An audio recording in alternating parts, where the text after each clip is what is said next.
Ligue des Champions, Barcelone réussit son examen à Porto. Barcelone a surmonté un obstacle important en s'offrant une victoire laborieuse 1-0 sur la pelouse de Porto pour prendre le large en tête de son groupe grâce à un but du remplaçant Ferran Torres, mercredi lors de la deuxième journée de Ligue des Champions. Le 100e match de Xavi sur le banc du Barça a suivi le scénario attendu.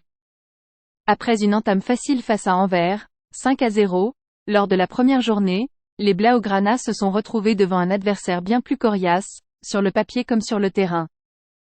Au final, une erreur de Porto et davantage de réalisme des Catalans ont permis au Barça de s'isoler en tête du groupe H, avec 6 points et 3 longueurs d'avance sur leur adversaire du soir et le Shakhtar Donetsk, vainqueur à Anvers plus tôt dans la soirée, 3-2.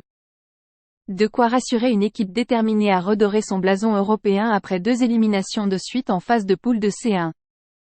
Car depuis son arrivée sur le banc barcelonais, Xavi a trouvé la formule pour permettre à son club de retrouver son identité de jeu et remporter son premier titre de champion d'Espagne depuis 2019. Et le Barça reste la seule équipe invaincue en Liga, deuxième à 1 point du Real Madrid, grâce notamment à ses renforts estivaux, Joao Félix, Joao Cancelo, Ilkay Gundogan, l'efficacité retrouvée de son buteur Robert Lewandowski et ses jeunes pépites de la Masia Gavi, 19 ans, et Lamine Yamal, devenu mercredi à 16 ans et 83 jours le plus jeune joueur à débuter un match de Ligue des Champions. Poussé par un stade du Dragon comble et surchauffé, Porto a mis la pression sur le Barça tout au long de la première période, amenant les joueurs Blaugrana Gavi, Araujo et Cancelo à commettre des fautes sanctionnées par des avertissements avant la pause. Le défenseur français de Barcelone Jules Koundé balle au pied lors de la victoire 1-0 de son équipe contre Porto en Ligue des Champions au stade Dragao à Porto, Portugal, le 4 octobre 2023. AFP, Patricia de Melo Moreira. Les occasions franches ont pourtant été rares et le portier Ter Stegen a pu contrer une frappe d'Eustáquio, 17e, et intercepter un centre dangereux de Wendel pour Taremi, 38e. À l'autre bout du terrain, l'ancien du Benfica Joao Félix a tenté d'animer l'attaque des Catalans sous les sifflets copieux du public. L'international portugais a ainsi tiré au-dessus de la transversale de Diogo Costa, 23e, échoué sur la muraille défensive de Porto après un bon slalom, 25e, ou mené un contre que Ferran Torres a essayé de conclure d'une lourde frappe du droit avant de buter sur Diogo Costa.